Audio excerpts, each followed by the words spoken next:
Okay guys, how important is the grip in the golf swing? It's extremely important, okay? It's probably one of the most important things when you go through your setup process, and it's one of the most important things that's going to influence your starting direction. It's also going to influence, the curvature you get on the golf ball. Grip is important, okay? What is the right grip for you though? So again, if you worked with your coach, you'll probably, if you are a person that slices the ball, so left to right for a right-handed golfer, you probably worked on getting it stronger, which I'll explain to you now. If it's right to left, you probably worked on getting the grip weaker. So everyone has their kind of a grip they work with that works for their combination in their golf swing.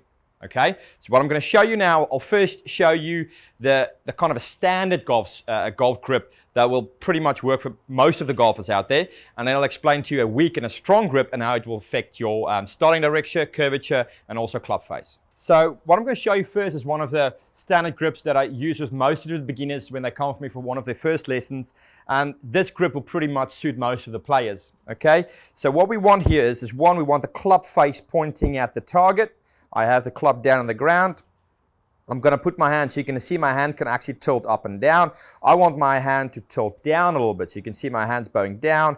From here, I would like it to come from the side, and it's definitely more over the knuckles, much more on the fingers than on the palm of the grip, okay? If you are one of those guys, your glove gets worn out here over the thumb, you know it's more on the palm, okay? You want to get in the fingers, a bit more control there. So we're getting it probably, I would say, straight to diagonal over the fingers of my left hand for the right-handed golfer. And as I place my left hand on the club, you're going to notice now that the grip is sitting underneath my left pad of my hand, okay? For right-handed golfers, and it'll be opposite for left-handed golfers. But now I can actually, if I take off my left index finger, I can control this club with my three fingers that I have on my left hand, and I have absolutely no strain on my wrists here. If I have it more on the palm, I have loads more strain on my wrists, which will also affect your elbow, okay? So we're putting my hand from the side underneath the left pad. Now when I fold my left hand around the grip, you're going to notice two things. My left thumb will be just right off the center of the grip. I have a little line here, which is probably going to be pointing somewhere towards my right ear, this little line, okay? Chin to right ear, and this feels now really comfortable for me. The second thing we're looking at is the knuckles on the left hand, okay? I can see my left index finger, my left middle finger. And I'll explain to you now why that's important, okay? I'll just do the entire grip. My left index finger, my left middle finger. Now my left hand is on the club and it feels secure. My right hand, if you look at the lifeline in my right hand, that literally goes from the side straight on top of my left thumb. So it sits nice and snug on my left thumb, which is just right off center. And now when I grip it with my right hand, I'm just going to lift the club here, showing what it looks like. I have 10 fingers on the grip, and now there's 2 or 3 different kind of grips you can use. You can use the baseball grip, happy with it, what's comfortable for you. You can use the interlocking grip, again, up to you. Most people use this, and you can get the overlapping grip, okay? This one I find hurts that finger for me quite a lot, so that's why I'm not doing it. And I find people normally struggle with this one because of the pressure they have on their left finger. So this is the most common grip, interlocking grip. Okay, so I'm going to show you the interlocking. So from here, we interlock it now. And when you look down in your right hand, I would like a trigger. This trigger is so important because this helps with controlling the club face distance. So many good things happen from that right finger, having a little trigger, and then my right thumb will just sit neatly on it. So now that's what the grip looks like when you look down on it.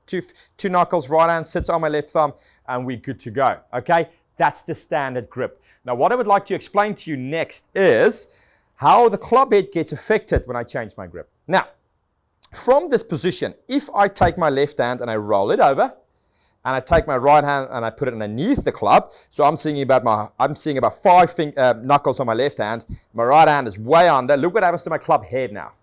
It shuts over. Okay, so that means you're going to hit the ball left probably most of the time. You can see how much I'm going to roll this club head over. Okay, the next thing is you kind of have to put your hands ahead of the golf ball. Okay, otherwise you won't be able to hit this golf ball. So one, you're going to have your hands ahead. Some people it's good for, some people it's not. Again, it's your combination. It's something you have to work with your coach and figure out, okay? So you need to have it there, and this will definitely get you hitting the ball much more left because I can actually roll my hands over.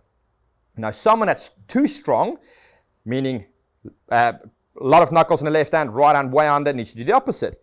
Now that is when you see almost just one knuckle on your left hand and your right hand is massively on top. Now look at that, okay? Now from here, I can't roll the club head over.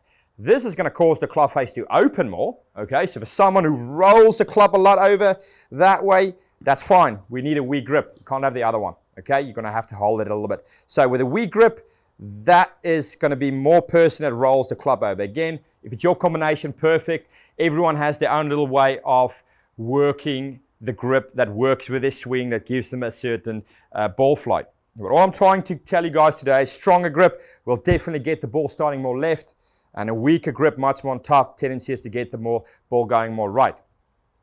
Now, with each grip you have, you're going to have something we call release. Now, you've probably heard of that. If you had a coach, he'd probably told you a lot, this is the release. Now, with a stronger grip, your release is going to have to be a little bit more hold off, as we call it, okay? It feels like you're holding onto the club face. So if the grip is too strong, so if we have a very strong grip, we kind of have to feel like we're holding the club off a little bit. If we have a very weak grip, weak grip that way, we kind of have to roll our hands over a little bit more. Okay, so with each grip comes a release, and this is the important bit. Work out what works best for you. Work out what combination in the swing works for you. Work out, if you have a certain body type or certain build, if you can work your combination out, you'll be absolutely fine. So next time when you go to a range, if you feel like I'm hitting the ball too far left, make it weaker. If you hit the ball too far right, make your grip stronger, and hopefully you'll start the ball much straighter and get the shape you're after.